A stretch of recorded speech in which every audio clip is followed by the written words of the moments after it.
Jimmy, a lot of people are talking about this fight as two sluggers, but you're substantially more sophisticated than him, wouldn't you say? Thanks, but mate, I just can't wait to get in there. Who's to say I'm more sophisticated than him? You know,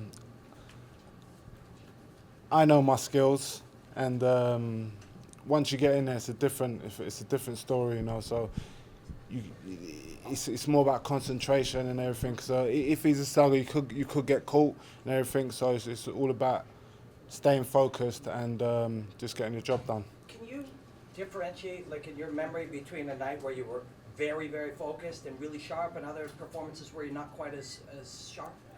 My last one with Blachowicz was when I watch it back, I was going for the knockout too much. I was too focused on the knockout. I was getting hit with jabs and everything, and I was like, fuck your jabs. I just want to land my big ones, and like that kind of looking back at it, that kind of cost me the fight, you know. Did you watch Wilder versus Fury? Yes, Wilder yes, was doing yes, that, right? yes. When he finally catches him in the 12, he was punching to where the head was going to be instead of punching yeah, tight and I think where the head was. at first he was just doing the double jab right. I wasn't following up with the left hook after, so.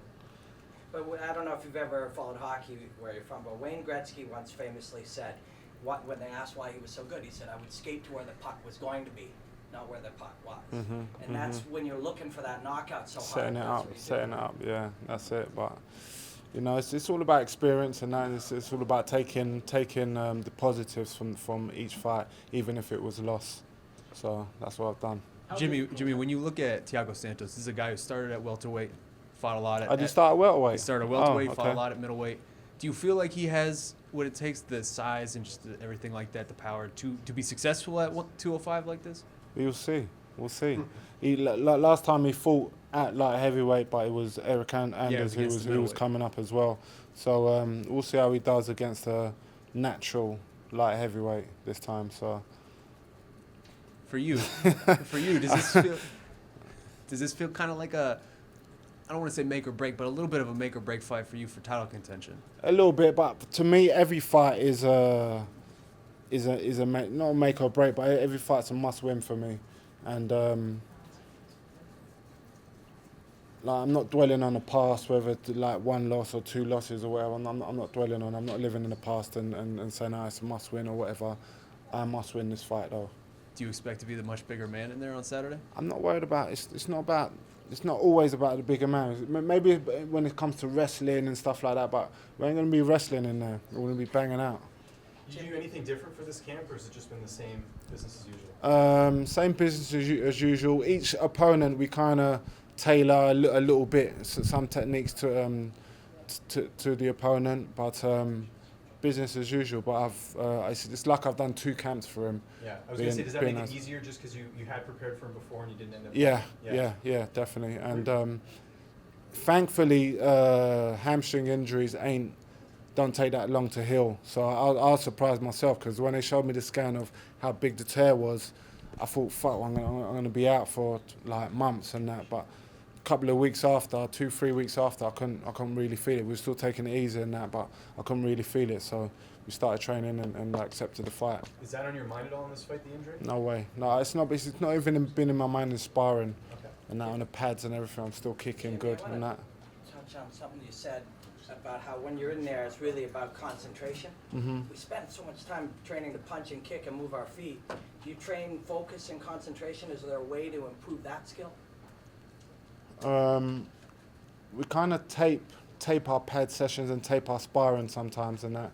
So, you know, and where we've got good coaches, when they're watching you spar and stuff, you're like, remember this and everything. So it's just about repetition and that and getting it right. Jimmy, I know you said you were watching the Fury Wilder fight, and all of us saw that knockdown in the 12th round. You've won almost all your fights by knockout. Have you ever caught an opponent with a clean shot like Wilder did, and then kind of seen them get back up in a surprising way? Has that ever happened to you in your fighting career? No.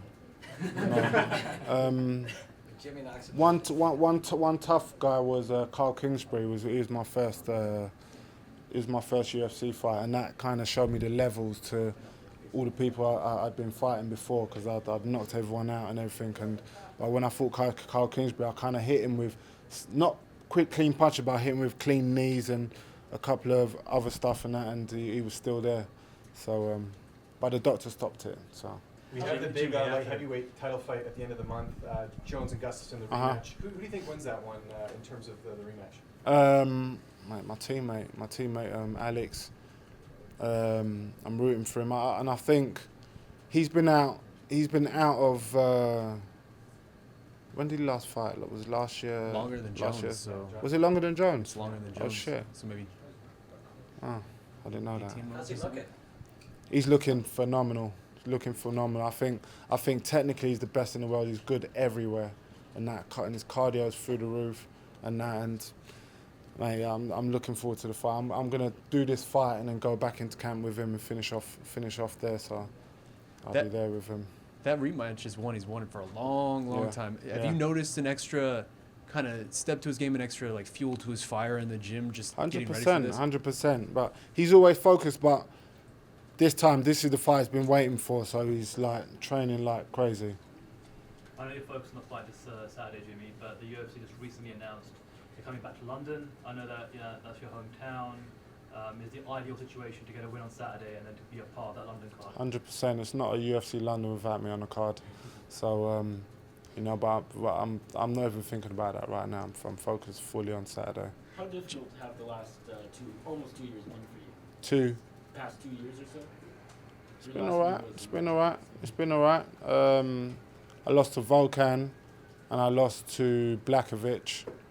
But I don't dwell in the past and that. I still training. I still got good people around me, good family and that, and that's it. Hey, Jimmy, I mean, at this point, you've been in this game 10 years. Are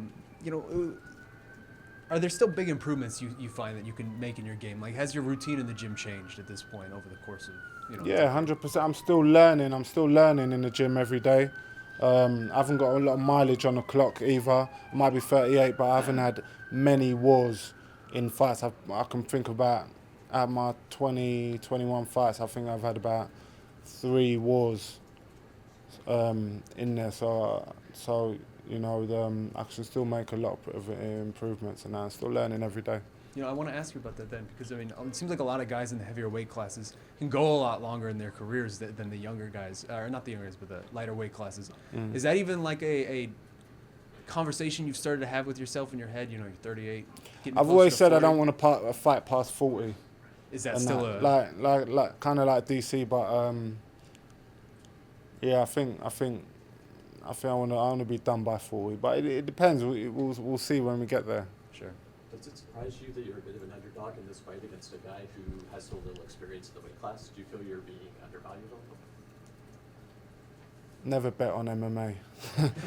Don't bet on MMA. Don't listen to the bookies, man. Jim, you're talking about being 40 and having that many fights and stuff. Can you remember your first 1 or 2 fights? All of them. Imagine being here now. Do you know what? Before I started, I knew I was going to be in the UFC. The UFC is what got me started fighting, and I knew I was going to be in the UFC. Just had that determination. Within 2 years of picking up my first pair of boxing, like going to train, I was like British champion, and that's I always knew. With like when I was 5-0, I got offered. I think it was 6-0. I got offered to come to the UFC. I turned them down twice, and that's so I always knew I was going to be a. Jimmy, with London being your hometown, do you feel at home here in Toronto? We got the Queen on the $20 bill. We basically copied their government system. Like, does this feel like home? I'm far away from, but you know what? It's a beautiful city. I didn't really think. I've never been to Canada, and I wasn't expecting much. But driving through and everything, and seeing the city and everything, it seems like a beautiful city. Close enough. How mentally prepared are you for this Saturday night, Jimmy, for the fight? Mentally, I'm fine. I'm raring to go. Yeah, how do you like Toronto and the culture while you're here? It's a lot different than I thought it'd be. I see a lot of it's very mixed and everything. I even noticed that in the airport coming through. It's very mixed and everything. It's good to see. Last question about Alex. It feels as though Jon Jones is very, I want to say, dismissive of Alex and maybe most of the light heavyweights in that division. Do you get that sense? And I guess, is the world in for a surprise later this month? I think he knows deep down that Alex's is going to be a tough fight. He might be saying what he's saying, but he knows it's going to be a tough fight. But being dismissive of the rest of the division, he is the best, and he is one of the best to ever do it. But you know, you can never underestimate anyone, especially in the UFC. Thanks, Jim. Thanks very much. Cheers.